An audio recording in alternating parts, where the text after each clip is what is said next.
죄송합니다. 네, 감사합니다. 네. 민망해하고. 네, 감사합니다. 네, 이렇게 보잘것없는데 박수 쳐주시고.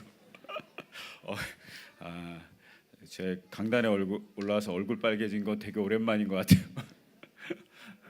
되게 얼굴이 빨개집니다. 후덕지근합니다.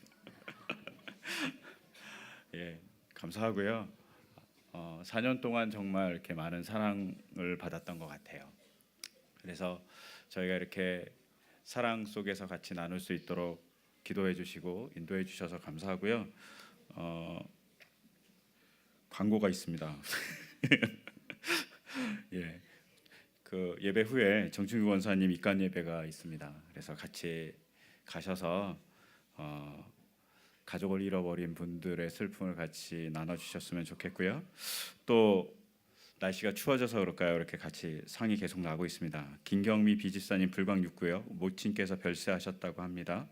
빈소는 강북 삼성 장례식장 2호실이고요. 예배 후에 위로 예배 출발한다고 합니다. 그리고 19일 월요일 오후 4시 입관 예배가 있고요. 교회에서는 오후 3시 30분에 입관 예배를 출발한다고 합니다. 그리고 전충규 권사님 그 발인 예배는 내일 아침 새벽 4시 30분에 출발하고요. 5시에 발인 예배가 있습니다. 그리고 정충규 권사님 빈소는 세브란스 병원입니다. 예, 기억해 주시고 같이 위로해 주세요. 예, 여러분들은 오늘 본문을 보시면서 어떤 것을 느끼시고 어떤 게 눈에 많이 들어오시던가요? 저는 오늘 본문을 읽으면서 눈에 가장 많이 들어왔던 것은 오늘 본문 23절입니다. 어떻게 제 마음을 알고 저렇게 저기다가 이렇게 해놨는지 잘 모르겠어요. 그런데 23절의 말씀을 다시 한번 제가 봉독해드리면 이렇습니다. 만군의 여호와가 말하노라 스알데의 아들 내 종 스룹바벨아 여호와가 말하노라 그날에 내가 너를 세우고 너를 인장으로 삼으리니 이는 내가 너를 택하였음이니라. 만군의 여호와가 여호와의 말이니라 하시니라. 아멘. 이렇게 기록되어 있습니다. 금방 아시겠죠. 하나님은 스룹바벨을 세우시고 그리고 스룹바벨에게 뭐라고 얘기하냐면 너는 내 반지야 라고 얘기하는 거죠. 근데 그 반지라는 게 우리로 말하면 인감도장 같은 역할을 하는 반지입니다. 너는 나의 인감도장 같은 반지야 라고 얘기해 줬습니다. 이렇게 결혼하는 것도 아닌데 하나님이 반지라고 얘기해 줍니다. 이것은 왜 반지라고 얘기할까요? 우리가 어떤 사람에게 반지를 주죠? 아무에게 주지 않지 않습니까? 반지를 아무에게 줬다가는 따귀를 맞게 돼 있어요. 네. 반지를 아무한테 주면 큰일 납니다. 반지를 누구한테 주냐면 내가 선택한 사람 그리고 그 사람도 나를 선택한 사람에게 줍니다. 우리가 누구랑 반지를 교환할까요? 대부분은 그렇죠. 결혼한 사람하고 반지를 교환합니다. 그것은 둘의 선택에 있는 것이죠. 둘이 선택합니다. 그리고 그 선택함으로 반지를 교환하는 것이죠. 근데 이 선택함 때문에 하나님은 인장 반지로 스룹바벨을 세웠다고 얘기합니다. 저는 오늘 본문에서 택했다는 말이 너무나도 마음에 들어옵니다. 이 택했다는 말을 히브리어는 바하르라고 얘기합니다. 이 바하르란 이 단어가 여러 가지로 쓰입니다. 사람을 택할 때도 쓰이고요, 물건을 택할 때도 쓰이고요, 장소를 택할 때도 쓰입니다. 그런데 이 본문이 가장 중요하게 쓰일 때는 언제냐면 여러분이 정말 좋아하시는 성경책 중에 하나인 신명기입니다. 이 신명기 안에서 이 택했다는 얘기가 정말 많이 나옵니다. 신명기를 읽어봤던 기억들을 막 이렇게 영화같이 돌려보세요. 그러면 택했다는 얘기가 정말 많이 나옵니다. 뭐라고 나오는지 아십니까? 하나님 여호와께서 자기 이름을 두시려고 택한 곳이란 말이 정말로 신명기에는 많이 나옵니다. 누구의 이름을 두려고 택했냐면 하나님 자신의 이름을 두기 위해서 택한 곳, 그것이 바로 어딜까요? 성전입니다. 그곳이 하나님이 가고 싶은 곳입니다. 신명기에 의하면 성전보다는 회막이 가고 싶은 곳, 회막이 거주하여서 하나님과 인간과 더불어서 한 공간에 사는 그 공간을 만들어가는 것, 그 공간을 만들어가는 것을 택했다라고 얘기합니다. 그리고 그 택함을 히브리어는 항상 바하르라고 쓰고 있습니다. 여러분, 이렇게 선택하는 바하르라는 이 단어를 오늘 본문은 장소에 쓰지 않고요, 사람에게 쓰고 있습니다. 성전의 터를 선택하듯이, 성막의 터를 선택하듯이 사람을 선택한다는 겁니다. 즉 무슨 뜻이 될까요? 그 사람이 성전이 된다는 겁니다. 아니면 그 사람이 성전과 같은 존재가 된다는 겁니다. 그리고 그 성전과 같은 존재가 되어서 사람들에게 하나님의 영광을 드러내는 그 공간과 같이 사람이 그 영광을 드러내는 존재가 되기 원한다고, 그것을 위해서 내가 선택했다고 얘기하는 것이 바로 오늘 23절에 스룹바벨을 선택했다는 단어의 뜻입니다. 하나님의 뜻을 이루기 위해서, 혹은 하나님께서 자기가 어떤 분인지를 나타내기 위해서 선택한 겁니다. 그런데 우리가 봐야 할 것이 뭘까요? 이 선택하다는 것은 단순하게 선택하는 것이 아니라 어떤 목적 그리고 어떤 조건이 있어서 선택한다는 의미입니다. 하나님이 누구를 선택했냐면 바로 스룹바벨이라는 사람을 선택합니다. 참 이상하지 않으십니까? 성전과 같은 사람을 선택했는데 제사장 여호수아를 선택하지 않습니다. 선지자 학개를 선택하지 않습니다. 예언자 스가랴를 선택하지 않습니다. 하나님은 스룹바벨을 선택합니다. 왜 이렇게 선택할까요? 그것은 스룹바벨이 어떤 위치에 있었는지 한번 상상해 보면 약간의 짐작이 가능합니다. 여러분, 이스라엘 백성이 주전 586년 혹은 587년에 망했습니다. 그리고 바벨론으로 포로로 이끌려가고요, 포로로 이끌려가서 정말 많은 고초를 겪었겠죠. 하지만 이스라엘 사람들이 정말 생존 능력이 좋아갖고 그 공간에서 경제적으로 어느 정도 부를 유지합니다. 잘 살아갑니다. 그러다 주전 539년에 바벨론이 우리가 얘기하는 바사, 우리는 요새 페르시아라고 그러는 그 나라에 망하고 맙니다. 그리고 이스라엘 백성은 다시 고향으로 돌아오게 됩니다. 그리고 고향으로 돌아와서 이스라엘 백성이 뭘 하냐면 처음에 성전을 짓기 시작합니다. 근데 성전을 짓자 많은 사람들이 방해해요. 뭐라고 방해하냐면 이 성전을 지으면 안 된다고. 이 사람들이 성전 지어놓고 지들끼리 모여갖고 분명 바사라는 나라에 반역을 할 거라고 얘기합니다. 그러면서 엄청난 많은 방해를 하고, 그리고 그 사람들에게 못된 짓도 합니다.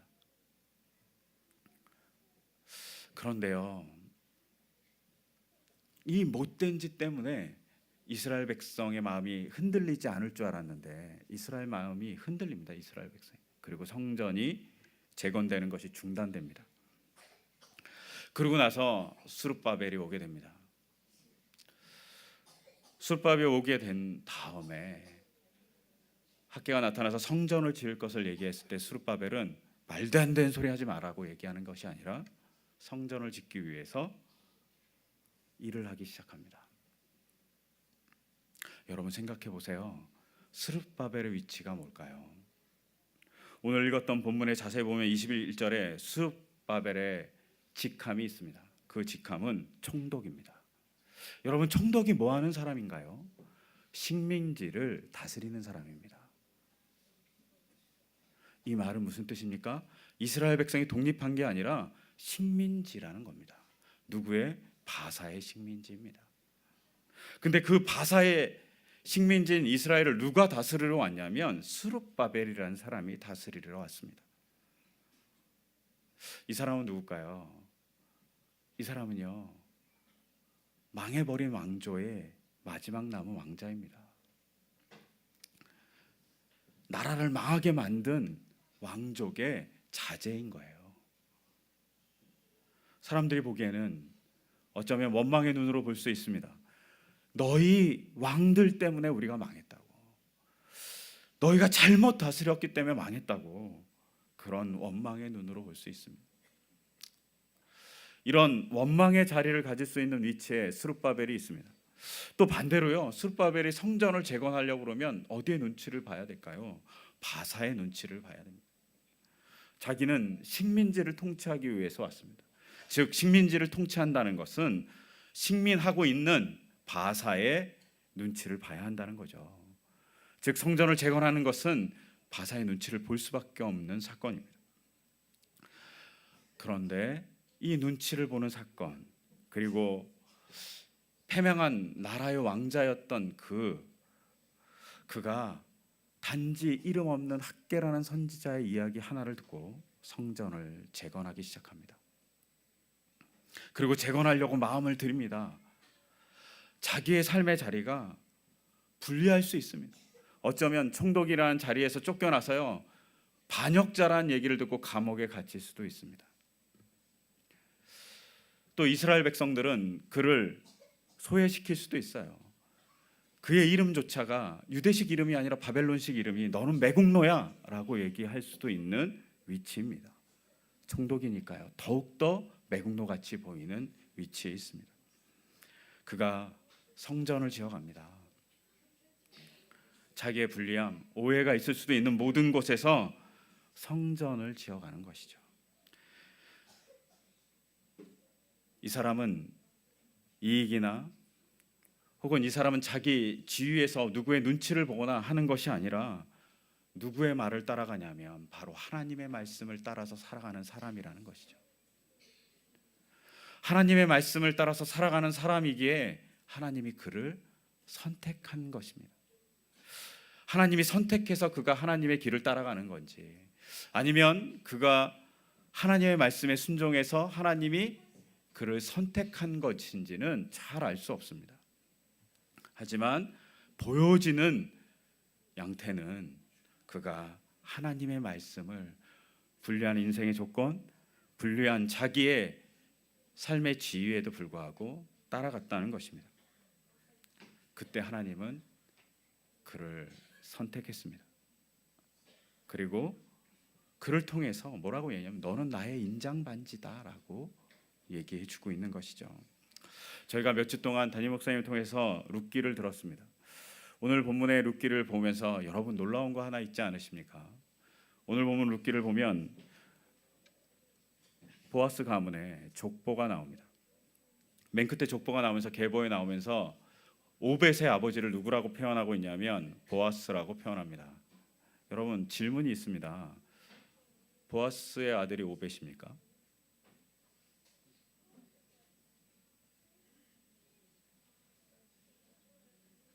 이게 맞는 겁니까? 사실 족보를 쓴다면 이 보아스의 아들이 오벳이라고 표현하는 것은 틀림 족보입니다. 왜요? 우리가 잘 오늘 아침에 본문에 봤듯이 누구의 아들이라고 그러냐면 나오미의 자손이라고 얘기합니다. 즉 엘리멜렉의 자손인 것이죠. 보아스와 룻의 관계에서 첫 번째 태어난 사람은 절대로 보아스의 자손이 될 수가 없습니다. 고엘 제도에 의하면 그것은 무조건 엘리멜렉의 자손이 되어야 됩니다. 그러면 성경이 잘못 썼느냐는 거죠. 이상하지 않습니까? 성경이 잘못 쓴 것 같습니다. 그리고 성경이 뭔가 착각한 것 같습니다. 그래서요, 많은 학자들이 성경이 착각했을 것 같아서 착각한 것을 찾았어요. 근데 없어요. 착각하지 않았습니다. 그럼 왜 성경은 오벳을, 다윗의 조상인 그 오벳을 왜 보아스의 아들이라고 얘기했을까요?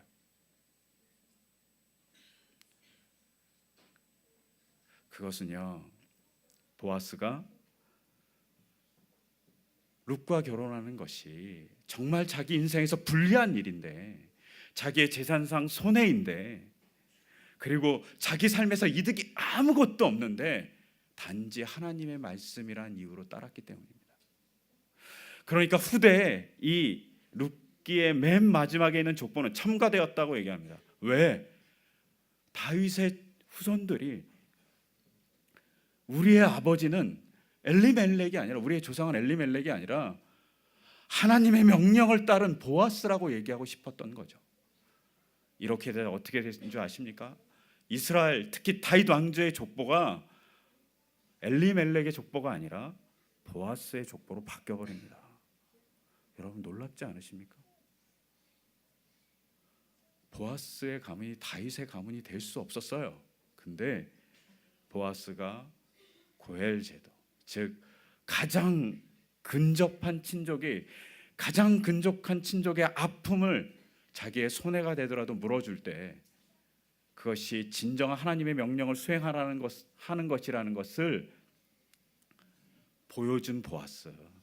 그 보아스 때문에 다윗이 있었다라고 얘기하며 후손들이 우리의 조상은 엘리멜렉이 아니라 보아스입니다 얘기하는 겁니다. 여러분, 교육은 이런 것 같습니다. 교육은 단순히 그냥 아이들에게 지적인 것을 가르치는 것이 아니라 하나님의 말씀을 따라가는 것이죠. 근데 그 따라가는 것이 자기의 손해에도 불구하고 따라가는 것입니다.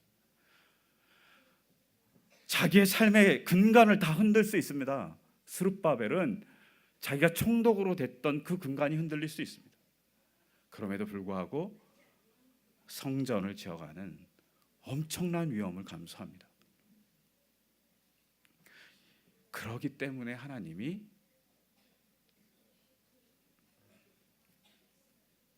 스룹바벨을 선택했다고 얘기합니다. 보아스도 마찬가지이지 않습니까? 왜 다윗이 선택됐을까요? 보아스 같은 조상이 있었기 때문입니다. 여러분, 우리가 교육한다는 것은 세상의 이익 혹은 명예, 똑똑함 이것을 교육하는 것이 아니라 하나님의 말씀대로 순종해서 도전하는 학생들을 만들어가는 것입니다. 어쩌면 세상에 보기에는 바보일지 모릅니다. 어쩌면 세상에 보기에는 가장 어리석은 사람일지 모릅니다. 여러분들은 학생들에게 위인전을 익힙니다. 그리고 그 위인 중엔 마더 테레사도 있고요. 그 위인전 중에는 마틴 루터 킹이 있습니다. 하지만 여러분의 자녀가 저는 마더 테레사가 될래요, 저는 마틴 루터 킹 같이 살래요 라고 하면 얼마나 공감하시고 동감하시겠습니까? 못하실 겁니다. 저도 못할 것 같아요. 그런데요, 우리가 해야 될 일은 뭔지 아십니까? 거기에 공감하고 거기에 따라가기 위해서 몸부림치는 것입니다.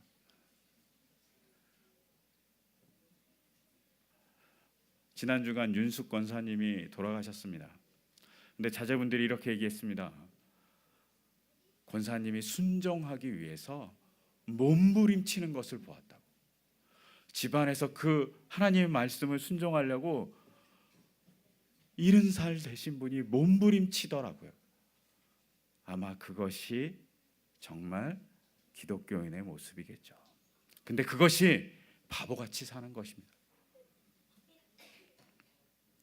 그때 하나님이 뭐라고 얘기하냐면 내 인장반지로 삼겠다라고 얘기합니다. 여러분, 이 본문을 자세히 보면 잘못 읽으면 이렇게 됩니다. 인장반지를 갖겠다고. 그럼 내가 왕이 되나? 이런 생각이 듭니다. 근데 스룹바벨이 인장반지입니까? 스룹바벨이 인장반지를 낀 사람입니까? 오늘 본문을 자세히 읽어보면요, 스룹바벨은 인장반지지 인장반지를 낀 사람이 아니에요.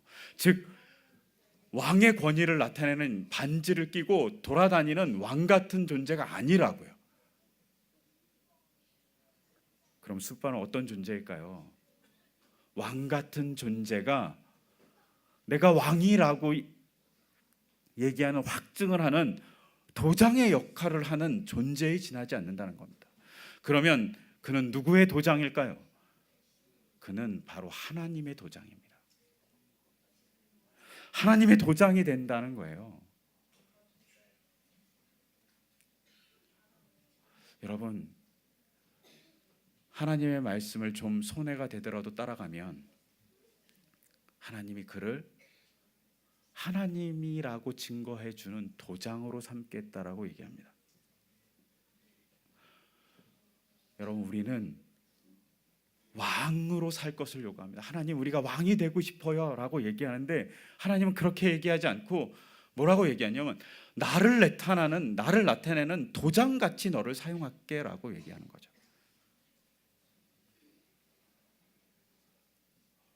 우리가 기도해야 될 것은, 그리고 우리가 아이들에게 가르쳐야 될 것은 하나님을 믿어서 왕 같은 존재가 되라는 것이 아니라 하나님을 믿어서 하나님의 도장 같은 존재가 되라고 가르쳐야 되는 거죠.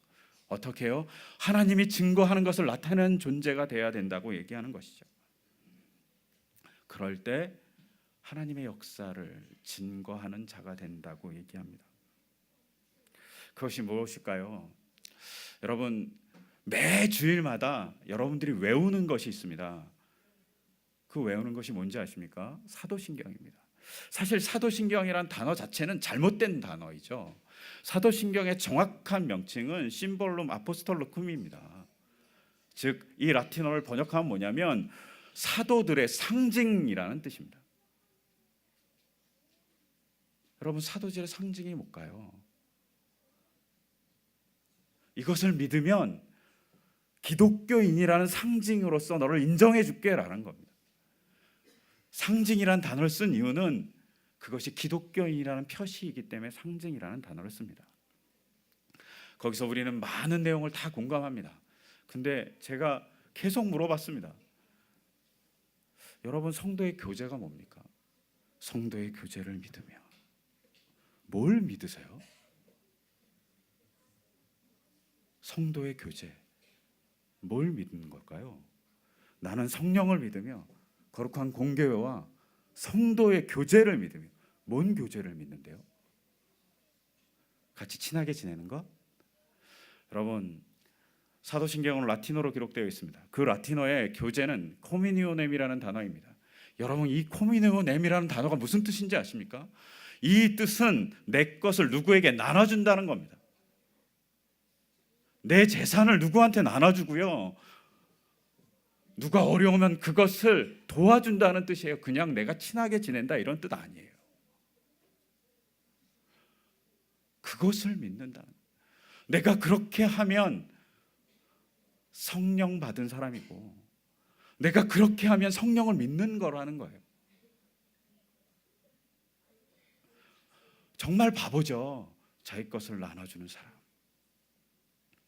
그런데 성경은 그 사람을, 그리고 사도신경은 그 사람을 하나님을 믿는 사람이라고 얘기합니다. 이것이 우리가 매주 고백하는 내용입니다. 저는 개인적으로 사도신경을 고백할 때마다 겁이 납니다. 저는 성도의 교제를 잘 못하니까요. 잘 못 나눠주니까요.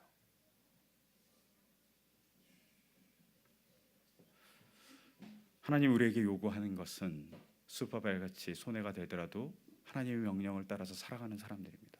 그때 하나님은 뭐라고 얘기하냐면 너는 내 도장이라고, 내 인장 반지라고 얘기합니다.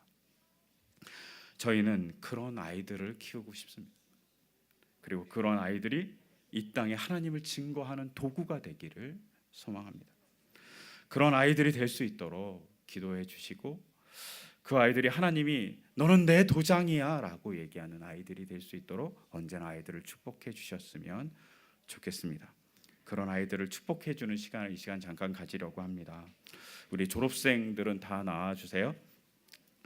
그리고 우리 졸업생들을 생각하시면서 이들이 정말 스룹바벨과 같이 하나님의 도장과 같이 쓰임을 받는 사람들이 되게 해달라고 기도해 주는 마음으로 이 친구들을 축복해 주셨으면 합니다. 그리고 이들이 정말 하나님의 역사를 만들어가는 사람으로서 스룹바벨이 제일 하나님의 성전을 지었습니다. 그것을 통해서 하나님의 역사를 만들어갔고요, 그것을 통해서 이스라엘의 존재적인 가치를 만들었습니다. 또한 인장 반지라는 것은 그냥 단순하게 인장 반지라고 얘기하는 것이 아니라, 인장 반지는 하나님이 가장 사랑하고 가장 존귀하게 여기는 사람이라는 표시입니다. 그 표시가 아이들에게 일어날 수 있도록, 그리고 그 아이들에게 하나님 역사해 달라고 얘기해 주셨으면 합니다. 우리 아이들은 조금만 밑으로 내려가 주세요. 이렇게 졸업하는 아이들이 있습니다. 졸업하는 아이들이 하나님의 역사를 만들어갈 수 있도록 같이 기도해 주시는 마음으로 이렇게 찬양 드려주셨으면 좋겠습니다. 미안한데요, 우리 친구들은 조금 앞으로 가주실래요? 그래야지 형들이 올라올 수 있어요. 예, 누나, 언니가 올라올 수 있어요.